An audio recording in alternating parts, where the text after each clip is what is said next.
que voy a hacer una intervención desde el punto de vista del tema. Creo que el tema ha sido bien abordado, extraordinariamente abordado por las dos compañeras que me antecedieron. Nosotros necesitamos desarrollar esta investigación sobre el bloqueo y esta denuncia sistemática, con números, con datos, con cifras, construir indicadores propios, que es una de las tareas más importantes que tiene Venezuela, construir sus propios indicadores para medir sus impactos. Evidentemente se vienen a las manos los primeros indicadores. Bueno, la caída del ingreso, ya sabemos, el presidente de la República nos ha dicho 99% del ingreso fiscal en divisas cayó entre el año 2014 y el año 2020. Pasamos de 52 mil millones de dólares de ingreso fiscal a 743 millones de dólares. Eso por sí solo es una cifra que nos dice y nos habla del impacto brutal de las sanciones sobre la vida de Venezuela, porque al afectar el presupuesto nacional se afecta el presupuesto público, la inversión social, los programas sociales, los recursos, y es muy fácil que la gente vaya entendiendo por esa vía cómo se desarrollan los impactos. Es muy fácil decir, cuando la producción petrolera la teníamos en 2.48 millones de barriles diarios hace 6 años, y hoy la tenemos alrededor de 500.000, con un gran esfuerzo, por supuesto viene aumentando, porque llegamos a tener 340.000 barriles de producción el año pasado y en 2019, y tenemos una proyección de subirla a 1.500.000 en la recuperación que viene haciendo en la comisión y los compañeros que dirigen la comisión Ali Rodríguez para la recuperación de la industria petrolera. Pero evidentemente la gente sabe que al disminuir la producción petrolera, al caer los ingresos fiscales, al caer las exportaciones, evidentemente la impactación sobre su vida, sobre su salario, sobre su calidad de vida, sobre el presupuesto público, sobre los beneficios sociales que puede brindar la revolución, la política de protección social, el modelo de protección social creado por el comandante Chávez, iba a ser duramente impactado. Y ese era el cálculo, evidentemente, obviamente se viene a las manos, que era el cálculo del imperialismo, de los diseñadores de la sanción. Entonces, desde el punto de vista macroeconómico, económico, desde el punto de vista de las afectaciones generales al desarrollo de las finanzas públicas del Estado venezolano, está muy claro y es irrebatible. Y lo ha reconocido ya no solo la relatora, que es una investigadora muy prestigiosa que viene analizando el tema de las sanciones y las medidas coercitivas unilaterales en todas partes del mundo. Lo han reconocido ya los propios opositores, lo han reconocido importantes think tanks o ONGs estadounidenses como el Instituto para América Latina de Washington, el WOLA, la oficina de Washington para América Latina, que ha publicado recientemente un estudio. Lo ha reconocido un organismo del Congreso de Estados Unidos, un organismo bipartidista, el GAO, el grupo de, vamos a decir, que hace análisis de las políticas públicas, y lo acaba de reconocer a principios de año un informe donde dice que indudablemente las sanciones y las medidas coercitivas unilaterales aplicadas contra Venezuela han impactado la calidad de vida en Venezuela y la economía venezolana. Lo ha dicho la CEPAL, lo ha dicho el propio ya en algunos informes marginales del Fondo Monetario Internacional. Es decir, tenemos un consenso de que y se ha ido creando un consenso en parte por la denuncia sistemática que ha hecho Venezuela en el mundo de estos temas, y desde el año 2000, prácticamente 2017, 2016, cuando se inicia la escalada de las sanciones, pero nos falta profundizar, compañeros y compañeras, meternos, sumergirnos en el detalle específico, los impactos sobre la calidad de vida de las mujeres. Yo veía algunas cifras, por ejemplo, que se le entregaron a la relatora de la ONU sobre el impacto sobre los derechos sexuales y reproductivos de las mujeres en Venezuela. Y son unas cifras generales, entonces necesitamos investigar, necesitamos ir al detalle, necesitamos ir al detalle el impacto de la migración o la pérdida o la caída de los recursos humanos en el sector salud, la migración de médicos, médicas, personal de enfermería, técnicos especializados en el sector salud que han afectado indudablemente, uno lo puede decir en general, pero hace falta una investigación a fondo. Nosotros, por ejemplo, cuando yo tuve el honor de trabajar en la Cancillería, cuando iniciamos el programa Vuelta a la Patria, el presidente desde el año 2018 estuvo impulsando el desarrollo de este plan, que es un plan humanitario, por cierto, hay que decir que no hay que tenerle miedo a la palabra humanitario, porque nos las han clavado como un mote para criminalizarnos,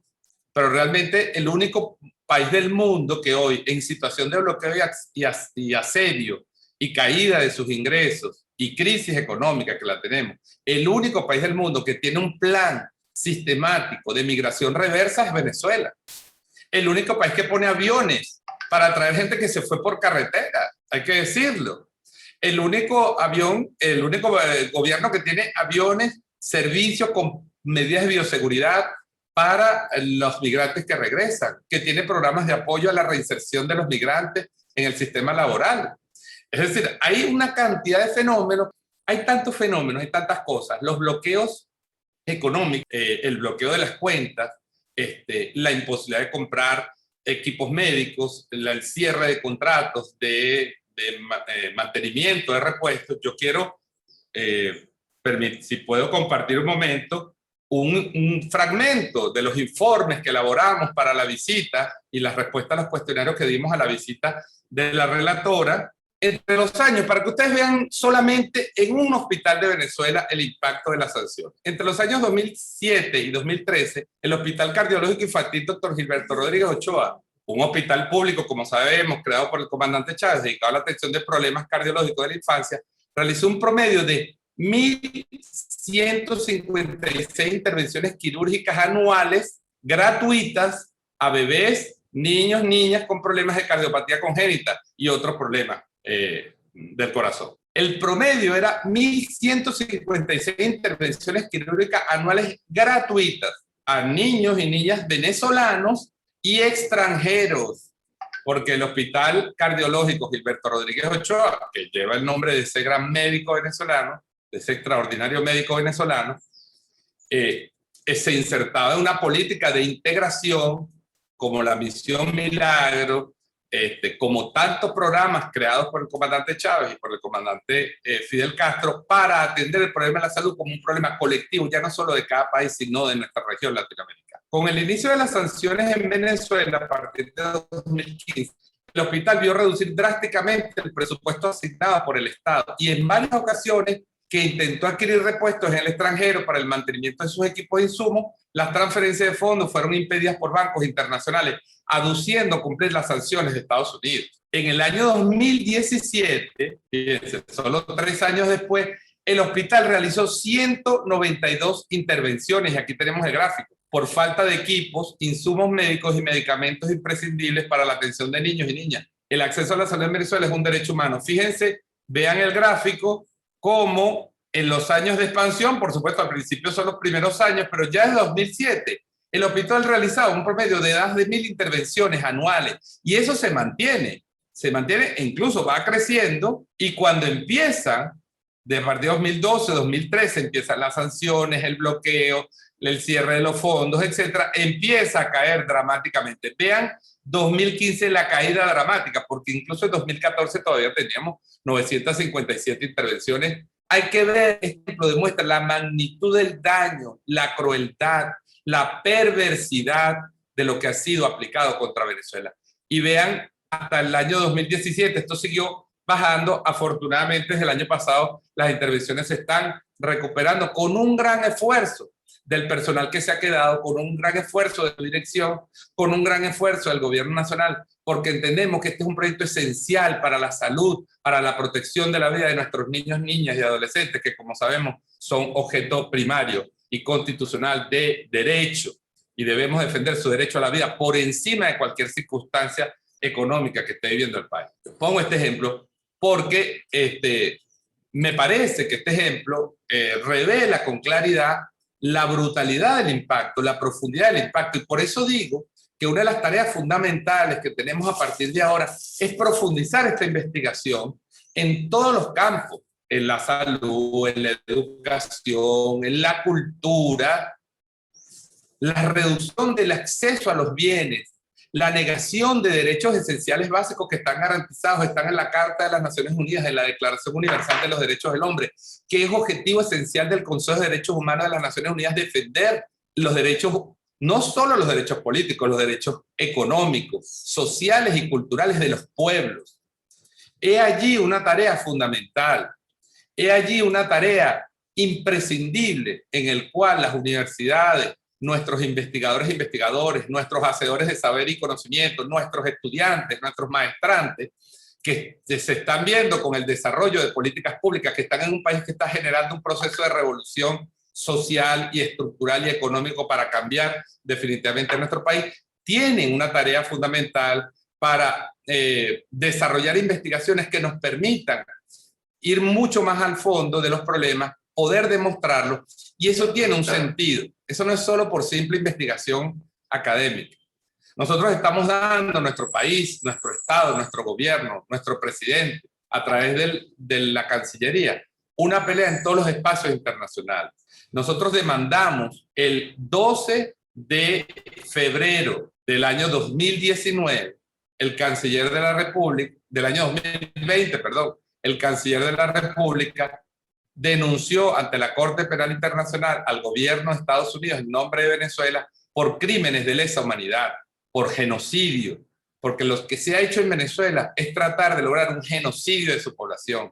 es herir a su población, es dañar, es matar a su población, es someterla a la pobreza, a la miseria, al hambre, a la crisis estructural para promover un cambio de régimen, para promover el derrocamiento de un gobierno constitucional y legítimo. Y entonces esa denuncia, y por eso voy a la propuesta,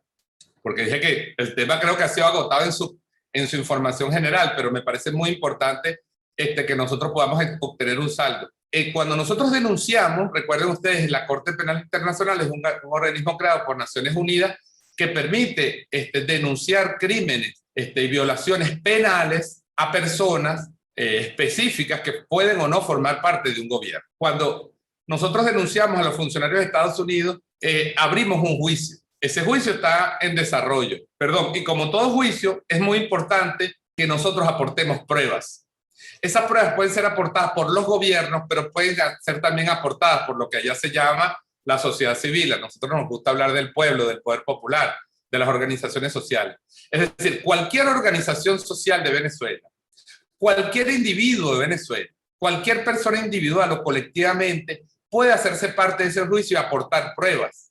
Para nosotros, la fase que estamos de promoción de pruebas es muy importante que, por ejemplo, se pudiera generar, y es la propuesta que quiero hacer, un informe que recoja estas cosas y muchas más de manera sistemática y que pueda entonces nuestra Cancillería incorporarla como una prueba más de una organización social de Venezuela, en este caso el sector académico, para demostrar los impactos terribles, los impactos humanitarios, los impactos sobre el derecho a la vida, sobre el derecho a la salud del pueblo de Venezuela, producto de la pandemia. Porque, repito, yo he escuchado aquí cosas que no conocía, que no tenía referencias, y es obvio porque quienes están todos los días trabajando este tema, investigando este tema,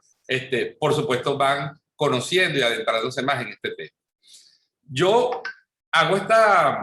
esta suerte de llamado, esta suerte de exhortación, porque nosotros, y aprovecho aquí, de tal manera que creando una red de investigación, de conocimiento, que nos permita ir a los efectos locales, a los efectos regionales, a los efectos sectoriales, a los efectos sobre los derechos de las mujeres, sobre los derechos de los niños, sobre los derechos de las personas adultas y de la tercera edad, sobre las personas con diversidad o discapacidad funcional. Es decir, metiéndonos a fondo en las sanciones, metiéndonos a fondo en estos impactos, vamos a tener no solo una mejor visión, vamos a tener no solo instrumentos para la defensa de nuestro país y la defensa de nuestros derechos, sino también instrumentos de investigación que nos pueden ayudar a mejorar las políticas públicas en salud, a mejorar las políticas públicas en educación y a mejorar las políticas públicas antibloqueo. Ustedes saben que desde el año pasado tenemos una ley antibloqueo que rediseña y ordena al Estado ajustar sus políticas para combatir los impactos del bloqueo y para lograr la recuperación económica, social y cultural de Venezuela. Yo quiero terminar con esta reflexión sobre el tema de la pandemia que hacía también la querida amiga Luisana Mena. Venezuela, desde el año pasado, ha intentado de manera sistemática obtener recursos para comprar insumos, para comprar medicamentos y fármacos, para comprar equipos, para comprar pruebas PCR y finalmente para comprar vacunas, una vez que las vacunas empezaron a ser, digamos, certificadas. En el caso de la vacuna Sputnik, de la vacuna de la Federación Rusa o de la vacuna Sinopharm de la República de China. Y bueno, estamos por supuesto muy ansiosos y muy entusiasmados esperando las pruebas finales, las pruebas de tercera fase y la certificación final de las vacunas cubanas. Ustedes saben que Cuba tiene, país bloqueado desde hace 60 años, asediado y agredido, tiene 5 candidatos vacunales, 5 proyectos de vacuna, Es un récord mundial, es algo que en el mundo capitalista no se entiende, como la Universidad de Oxford y AstraZeneca han producido una vacuna que está generando trombosis en ciertas edades o en ciertas poblaciones, o las críticas que hoy hay a la vacuna de Johnson y Johnson, y incluso a la vacuna Moderna, la Pfizer, y los países que tienen sistemas públicos de salud, que tienen políticas públicas de salud, que conciben la salud como un derecho público, como un derecho de acceso universal y gratuito, están llevando la delantera. Una demostración de que la pandemia puso en evidencia, por si quedara duda, de que no podemos aceptar una política de privatización de la salud, de que tenemos que seguir trabajando para fortalecer los sistemas públicos de salud, para hacer de la salud un derecho. Pero yo quería decir entonces que Venezuela ha intentado en varias ocasiones, y lo ha hecho con dos instituciones. Lo ha hecho con el Banco de Inglaterra, que tiene en su poder secuestrado 31 toneladas de oro, equivalentes a un poco más de 2.000 millones de dólares, del oro monetario de Venezuela, depositado allí por el Banco Central de Venezuela, por las autoridades legítimas del Banco Central de Venezuela. Y Venezuela tiene un poco más de 1.000 millones de dólares, o cerca de 1.200, 1.300 millones de dólares en un banco privado que se llama Novo Bank de Portugal, donde el gobierno de Portugal tiene 25% de las acciones. El gobierno de Portugal, que aliado fue nuestro, que recibió proyectos importantísimos y trabaja con Venezuela, tiene un banco donde tiene un asiento en su directorio que ha negado darle a Venezuela una parte de esos recursos, una parte, y no al gobierno de Venezuela. Las solicitudes que se han hecho al Banco Novo Bank y al Banco de Inglaterra es para que esos recursos sean transferidos directamente a las Naciones Unidas. Porque como dicen que nosotros nos los vamos a robar, dicen que ellos no están seguros de que esos fondos vayan a ser bien utilizados, entonces le hemos dicho, bueno, está bien, Portugal, tú no reconoces a Venezuela, está bien, dáselo a las Naciones Unidas, está bien, Banco de Inglaterra, tú reconoces a Juan Guaidó y dices que Maduro no es presidente y por lo tanto no le puedes devolver el oro al Banco Central que te lo depositó, al Banco Central que te entregó ese dinero para que lo custodiara, ese oro para que lo custodiara. Está bien, no nos lo entregues a nosotros, entregas a las Naciones Unidas, que las Naciones Unidas compren las vacunas y entreguen las facturas y rindan cuentas y traigan esas vacunas, y eso sí, coordinado por las políticas sanitarias y públicas del gobierno de Venezuela, esas vacunas sirvan para vacunar a toda nuestra población. ¿Y cuáles han sido las respuestas del Banco Novobank y del Banco de Inglaterra? No podemos entregarle ese dinero porque Maduro no es presidente, porque el gobierno de nuestro país se reconoce a un señor que se llama Juan Guaidó, y por lo tanto no podemos devolverle ese dinero a ustedes. Esa ha sido la respuesta. ¿Qué hemos hecho nosotros? Bueno, hemos demandado al Banco de Inglaterra, hemos demandado al Novobank. ¿Y qué pasó en el caso de Inglaterra? Bueno, resulta que el Tribunal de Primera Instancia, que es el tribunal Primero de Comercio de la Ciudad de Londres, decidió en primera instancia a finales del año pasado que efectivamente el Banco de Inglaterra tenía razón al negarse a devolvernos el oro, porque el presidente reconocido por el gobierno de Inglaterra, del Reino Unido, por el señor Boris Johnson, era el señor Juan Guaidó. Bueno, está bien, nosotros fuimos una apelación. Hay que recordar aquí que una semana después de emitir ese veredicto, el juez que emitió el veredicto se jubiló. Es decir, él estaba en proceso de jubilación, los llamaron para decidir una cosa como esa, la decidió y se jubiló y se lavó las manos. Fuimos a un tribunal de segunda instancia y sí, un tribunal colegiado, dice en su decisión, que salió ya casi finalizando el año pasado, dice que el juicio hay que volver al principio, que el juez se equivocó, y no dice que el presidente Nicolás Maduro, pero dice que no está convencido de que el presidente sea Juan Guaidó. Y como no está convencido, el gobierno de Inglaterra debe dejar claro al Banco de Inglaterra cuál es el presidente que reconoce, porque si bien es cierto que el Ministerio de Relaciones Exteriores de Inglaterra dice que el presidente es Juan Guaidó, lo cierto es que en Venezuela hay una embajada dirigida por una embajadora nombrada por el señor Nicolás Maduro, y esa embajadora tiene relaciones consulares, asiste al Palacio de Buckingham cuando la invitan, asiste, recibe a funcionarios, entrega permiso, entrega visas para venir a Venezuela. Pero además, el gobierno del Reino Unido tiene una embajada en Venezuela que se relaciona con un señor que se llama Jorge Arriaza, canciller de la República Bolivariana, que también le hace solicitudes, que también le entrega cartas. Es decir, el Reino Unido sigue manteniendo relaciones diplomáticas con Venezuela, pero el gobierno allá en Londres y en la prensa dice que el presidente Juan Guaidó, y por eso el Banco de Inglaterra no le devuelve el oro a Venezuela. Fíjense las trampas que arman, las llamadas murallas jurídicas, diseñadas por un ladrón, por un criminal que se llama Juan Ignacio Hernández, el falso procurador de Juan Guaidó, porque ellos necesitaban crear esa ficción jurídica y política en el extranjero para saquear los recursos de Venezuela y para negarle a Venezuela esos recursos. Pero lo más duro de esto es que lo han hecho en pandemia, lo han hecho cuando los recursos eran para, o son para comprar medicinas, para comprar fármacos, para traer más PCR, para traer más equipos para el personal de salud,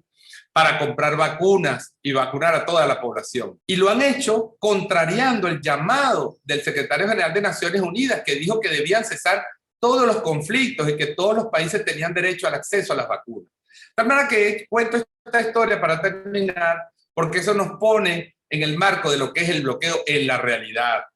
en la verdad verdadita, no en Twitter, no en los falsos comunicados, no en las declaraciones del Departamento de Estado, no es en la farsa que se monta, porque montaron un banco central falso, montaron un procurador falso, montaron una PDVSA falsa para repartirse el dinero de Venezuela. Y hoy ya se acaba de mostrar en Venezuela que el dinero de Citgo y el dinero del Banco Central secuestrado por Estados Unidos lo están presentando en un presupuesto de 53 millones de dólares para pagarse los salarios del falso gobierno, y eliminaron las partidas. Tenían 30 millones para vacunas y la eliminaron porque el Departamento de Estado les recortó el presupuesto para el año 2021. Esa es la verdad, esa es la realidad del bloqueo, eso es lo que hemos vivido en Venezuela, y por eso es tan importante que cada día haya más eventos como este, que cada día informemos más a nuestro pueblo, que cada día más nuestros profesores, investigadores, nuestros estudiantes se involucren en este tema, conozcan este tema y hagan como parte de la lucha del país,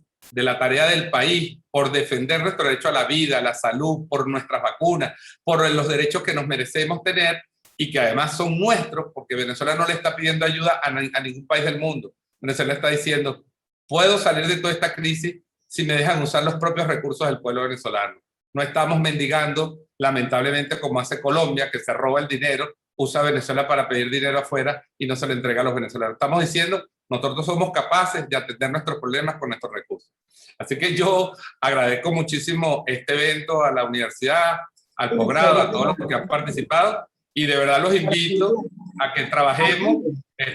colectivamente en el diseño de propuestas que nos permitan, tanto en el campo de la investigación como en el campo de la acción política,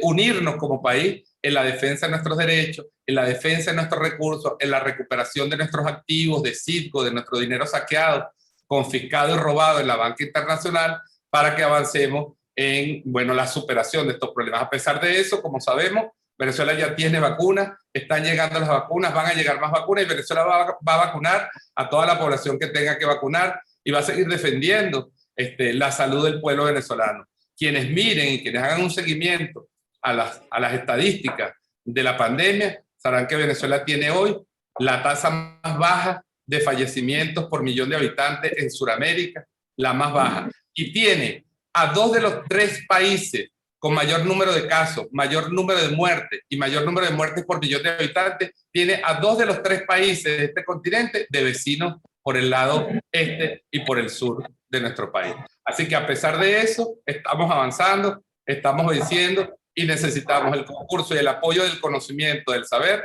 para seguir mejorando las posibilidades y los planes de recuperación de nuestro país. De verdad, muchísimas gracias.